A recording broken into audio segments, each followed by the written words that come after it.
PDAC is never boring. There's always a surprise. Today's surprise is we're lucky to meet with Floyd Green, Jamaica's Minister of Mining. How are you, sir?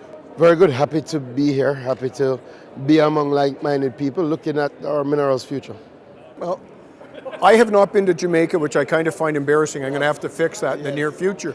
But Jamaica has a very strong mining history. Yeah, we do. So, you know, we've been doing mining for as long as we've been an independent nation. In fact, we're well known for bauxite mining and alumina production, and that has served us well.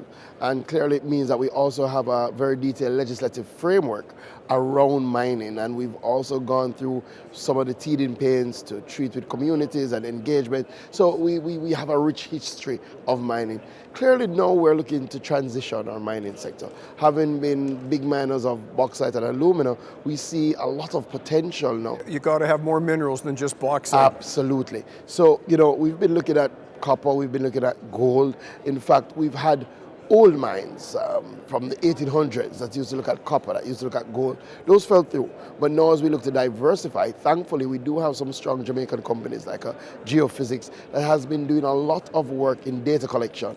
And we're seeing that pay off now. So we actually have companies like Barrick on the ground with a partnership with Geophysics looking at gold and copper exploration, and clearly very excited about that because of just the size of Barrick in the world's gold industry and the fact that they have decided to invest in Jamaica. That means a lot. Freeport is also. Well, what also means is you've done a lot of good work. Absolutely. You've done good shovel work in preparing the bedrock, as it were, for people to invest into Jamaica and companies to invest. And a lot of that, and what we've done as a government is to facilitate, right? So we recognize it has to be public-private partnership. Because as a small island, the government would never have all the resources. So when we have a company like Geophysics, when we have a company like C3 Metals, we have provided that enabling environment for them to do the exploratory work to get those data sets that can be used for further exploration. Are those data sets available to the public? Those data sets are available to the public through our Commissioner of Mines. And again, what we see now on the C3 sides, we see a partnership with Freeport coming in, again, looking at copper and significant investment. I would think about 75 million US in the first phase, right, to do additional exploration work. And that is happening as we speak. And then why we're even more excited is because from a policy directive, I have said to the team, focus more on our metallic minerals, focus more on our rare earths.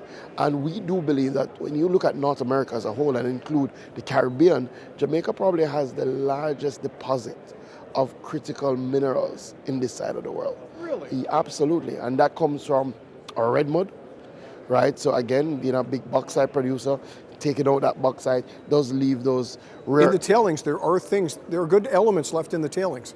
Excellent elements, and from all the data that we've collected thus far, we're seeing great ratios in relation to those heavy minerals and those light minerals. In fact, we're seeing close to 50-50, and we're seeing, you know, up to over 140 million tons, and that's in red mud.